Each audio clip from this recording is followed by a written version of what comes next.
Hello friend, स्वागत है आपका ABI आकाश इंस्टीट्यूट में। मैं आकाश कुमार आपका दोस्त बहुत बहुत स्वागत करता हूं।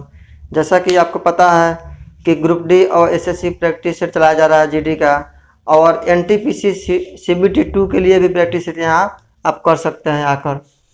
जैसा कि आपको पता होगा कि 16-17 सेट डाला गया है और अगला सेट की ओर बढ़ते हैं। अगला सेट आपको दिया हुआ है क्वेश्चन नंबर कि वह अधिकतम संख्या क्या है जिससे 611, 684 और 411, 684 और 821 को भाग देने पर शेषफल 3, 4 और 5 आता है।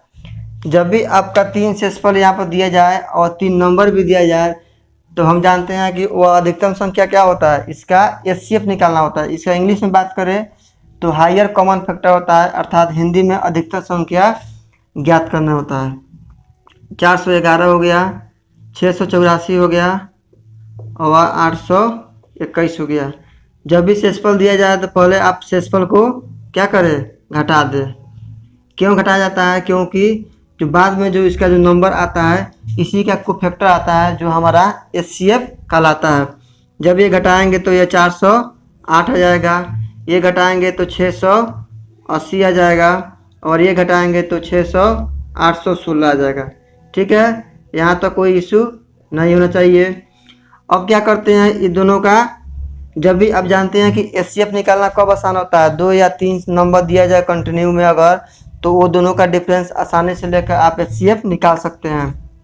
इसमें से घटाएंगे तो 2, 7, ठीक है, यहाँ पर क्या हो जाएगा 2, और यहाँ से घटाएंगे ये तो 6, क्या हो जाएगा यहाँ पर 2, 0 और 1। ठीक है, उम्मीद है कि आप समझ पा रहे होंगे। ठीक है, 6 हो जाएगा, सॉरी 11 में से यहाँ पर होगा 11 में से 8, 3, 1, 36 होगा। ये दोनों से घटाएंगे तो 136 होगा। हम जानते हैं कि HCF क्या होता है, हायर कॉमन फैक्टर, तो इसका HCF क्या हो जाएगा 36। यही एक संख्या है हमारा 136, जो इसमें डिवाइड करने पर प्रत्येक में कितना 3, 4, 5 आंसर शेषफल आ रहा होगा, इसलिए मेरा राइट आंसर क्या हो जाएगा 136। आइए अगला क्वेश्चन की ओर बढ़ते हैं। क्वेश्चन आपका दिया गया है, यदि दो संख्या का अनुपात दिया हुआ है 3 और 4। क्वेश्चन आप देख पा रहे होंगे, क्वेश्चन दिया गया है, दो संख्या दिया गया है जिसका अनुपात 3 और 4 है और उसका मत्स्य अर्थात HCF 5 दिया गया है, तो पूछला उसका लॉसक ज्ञात करें। क्वेश्चन आप देख लीजिए, क्वेश्चन आप बनाइए और आइए यहाँ पर देखते हैं क्वेश्चन। उम्मीद है कि आप बना ले रहिएगा। नंबर है यहाँ पर, फर्स्ट नंबर हो गया और सेकेंड नंबर हो गया। दो संख्या दिया गया है, दो संख्याओं का अनुपात क्या दिया गया हमारा 3 और 4। यहाँ तो कोई दिक्कत नहीं होना चाहिए। क्वेश्चन दिया हुआ गया और इसका HCF दिया गया है। यहाँ पर अगर लेते हैं यहाँ पर HCF कितना दिया गया हमारा, HCF दिया गया है 5। ठीक है, कोई दिक्कत। दो संख्याओं का अनुपात 3 और 4 है, उसका HCF दिया हुआ गया 5, तो पूछता है इसका LCM ज्ञात करें। ध्यान दीजिए, जब भी आपका HCF दिया जाए, HCF का मतलब होता है क्या, common factor, higher common factor number, अधिकतम संख्या। तो ये आप संख्या से दोनों में गुना एक बार करा दीजिए। गुना कराएंगे तो एक हो जाएगा 15 और ये हो जाएगा 20। ठीक है, यहाँ तो कोई दिक्कत समझने में नहीं होनी चाहिए। अब हुआ 15 और 20। क्वेश्चन बोल रहा है, अगला दिया है कि इसका LCM निकाले अर्थात लघुत्तम निकाले। तो 15 और 20 का LCM क्या होता है 60। तो मेरा आंसर क्या हो जाएगा, इस क्वेश्चन का राइट आंसर 60 हो जाएगा। ठीक है, आइए अगला क्वेश्चन की ओर बढ़ते हैं। आपका यदि x और y न्यून कोण हो अर्थात एक्यूट एंगल, इसका मतलब होता है कि x और y का जो मान होगा हमेशा 90 डिग्री से छोटा होगा। 0 greater than x plus y greater than 90 degree, दोनों का बीच में होना चाहिए 0 से और 90 के बीच में। यदि और sine 2x minus 20 equal to cos, और कॉस 2x यहाँ और है या बराबर हो, इतना बराबर इतना हो, तो tan x प्लस वाई का मान ज्ञात करें। आइए क्वेश्चन दिया गया है sine 2x minus 20 equal to cos 2x plus 20। ठीक है, तो हम जानते हैं कॉस ए साइन ए बराबर कॉस बी कब होता है, जब ए प्लस बी का मान 90 डिग्री होता है, अर्थात 2x minus 20 equal plus 2x plus 20 equal to 90 degree. ठीक है, यहाँ 20 से 20 कट रहा है, 3x equal to 90, x equal to 30। ठीक है, सॉरी इसमें गड़बड़ हो गया कुछ, यहाँ पर 2y है, कोई दिक्कत नहीं। यहाँ x प्लस वाई 2 कॉमन ले लेंगे, 2 से कट देगा 45, क्या हो जाएगा x plus y equal to 45। ठीक है, अब x प्लस वाई के मान यहाँ पर रखेंगे तो tan 45 के मान क्या होता है हम जानते हैं 1 होता है, यही मेरा राइट आंसर हो गया। ठीक है, आइए अगला क्वेश्चन की ओर बढ़ते हैं। क्वेश्चन दिया गया है sine 60 minus theta equal to cos, इसको साई बोलिए या जो भी बोलिए, माइनस 30, तो tan साई माइनस थीटा का मान ज्ञात करना है। यही फिर क्वेश्चन दोबारा आपका क्वेश्चन हो गया, सेम क्वेश्चन है, कोई इसमें चेंज नहीं है। क्या लिख सकते हैं इसको, sine A equal to cos B होता है, तो क्या होता है दोनों का थीटा का मान क्या होता है 90 डिग्री होता है, अर्थात इतना माइनस इतना इजकल टू 90 डिग्री। ठीक है, यहाँ पर क्या लिख सकते हैं, psi minus theta plus 30 equal to 90, कोई दिक्कत, माइनस थीटा इजकल टू इधर जाएगा तो ये क्या जाएगा 60, यहाँ तक कोई दिक्कत नहीं होना चाहिए, 60 डिग्री। क्वेश्चन बोल रहा है क्या, tan साई माइनस थीटा, तो यहाँ साई माइनस थीटा का मान कितना है 60 डिग्री, तो 60 डिग्री, तो tan 60 डिग्री का मान क्या होता है √3। यही मेरा इस क्वेश्चन का राइट आंसर होगा। ठीक है, आइए अगला क्वेश्चन की ओर बढ़ते हैं। आपका किसी कंपनी में सभी कर्मचारियों की औसत मासिक आय 12,000 रुपया है। ठीक है, सभी पुरुष कर्मचारियों की औसत आय 15,000 रुपया तथा सभी महिलाओं कर्मचारियों की औसत आय 8,000 रुपया है, तो पुरुष तथा महिला की कर्मचारियों का अनुपात ज्ञात करें। आप एक बार क्वेश्चन को ध्यान से पढ़िए और आगे की ओर बढ़िए। ठीक है, आइए देखते हैं इसको।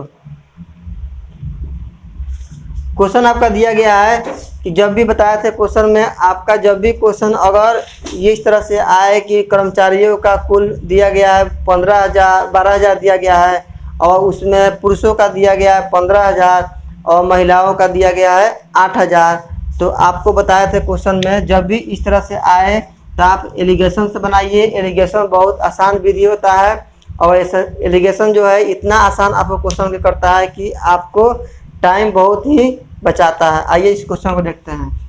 अगर ये पुरुष यहाँ पर लिख दिए मैन और यहाँ पर लिख दिए वुमन, यहाँ तो कोई दिक्कत नहीं। अगर ये पुरुष यहाँ पर कितना है 15,000 और यहाँ पर क्या हो गया महिला कितना है 8,000, एलिगेशन लगाएंगे और दोनों का क्वेश्चन में दिया था कितना 12,000। आप ध्यान दीजिए कि एलिगेशन कभी बनाइए तो इससे अगर ज़्यादा संख्या होगा तो इससे कभी कम होगा। ये दोनों संख्या से कभी ये क्या होगा, अर्थात ये तीनों संख्या जो है अपने आसपास घिरते रहेगा। ये नहीं होगा कि ये दोनों बड़ा हो जाए और ये ज़्यादा उससे बड़ा हो जाए, ये संख्या कभी नहीं होता। एलिगेशन का मतलब होता है कि ब्रेक रखना। अगर इसमें से ये घटाएंगे तो कितना आ जाएगा 3,000, और इसको इसमें से इसमें घटाएंगे तो क्या हो जाएगा 4000। क्वेश्चन दिया हुआ है कि आप इसका अनुपात बताइए, तो 4:3 हमारा दिखाई दे रहा होगा आपको, ठीक है। तो 4:3 का क्या होगा, इस क्वेश्चन का राइट आंसर होगा। क्वेश्चन दिया हुआ यहाँ पर कि पुरुषों और महिलाओं की अनुपात, मासिक आय का अनुपात निकाला, ठीक है। आइए अगला क्वेश्चन की ओर बढ़ते। दिया गया है, आप क्वेश्चन पढ़िए और समझिए और बनाने का प्रयास कीजिए। क्वेश्चन आपका इस तरह से है कि 50 विद्यार्थियों की एक कक्षा में औसत अंक 72 है, ठीक है। देख पा रहे होंगे आप क्वेश्चन।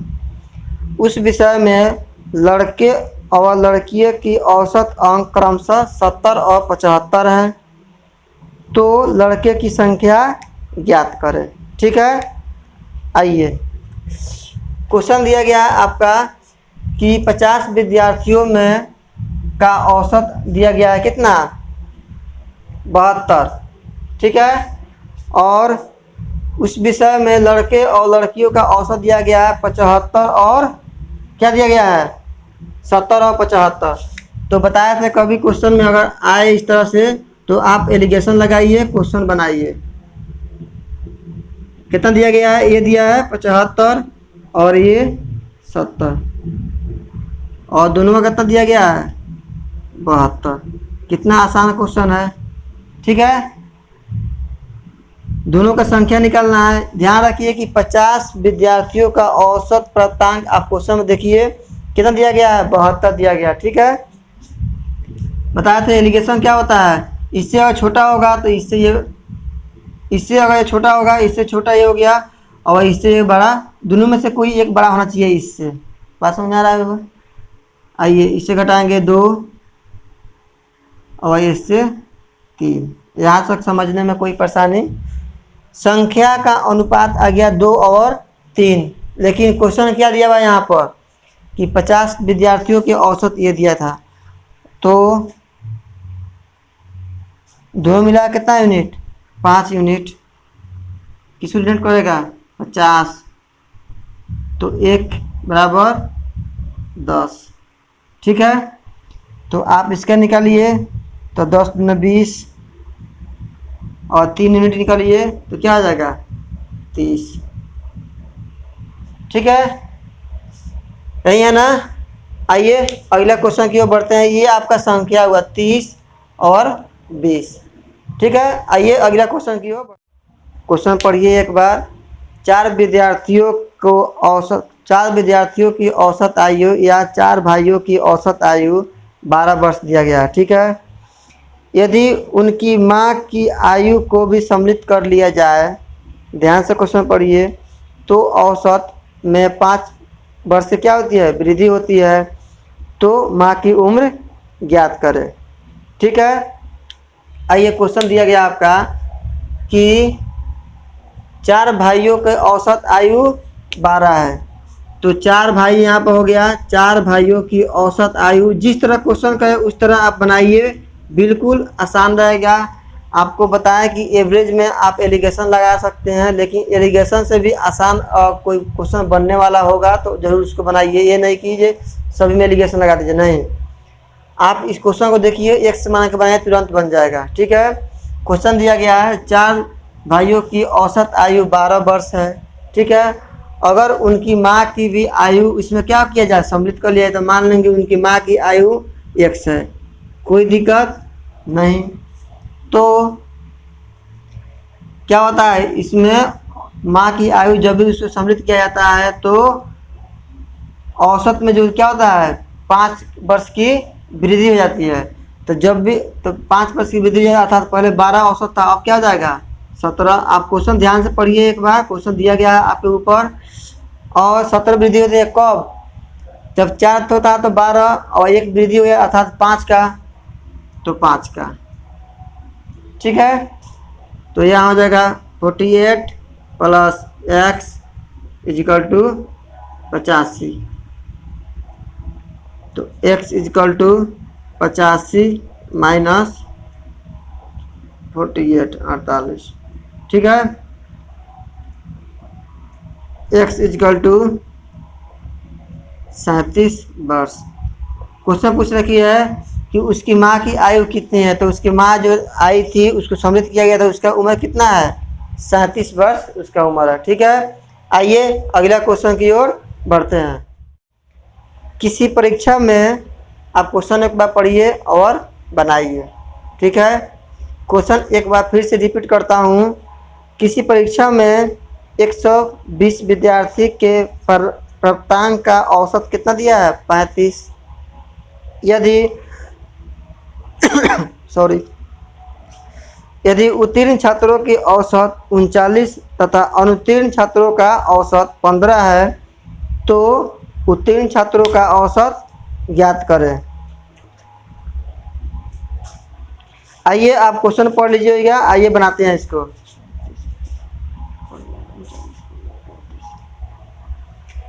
क्वेश्चन आपका इस तरह दिया गया है, अगर कोई परीक्षा हो रहा है तो उसमें प्रेजेंट हो गया और अब्सेंट हो गया। ठीक है, आप क्वेश्चन एक बार पढ़िए कि क्वेश्चन दिया गया है कि 120 विद्यार्थी जो है उसमें से 39 जो है उत्तीर्ण हो रहे हैं, तो अनुत्तीर्ण कितना हो रहे हैं, 15। ठीक है, उत्तीर्ण इतना हो रहा है,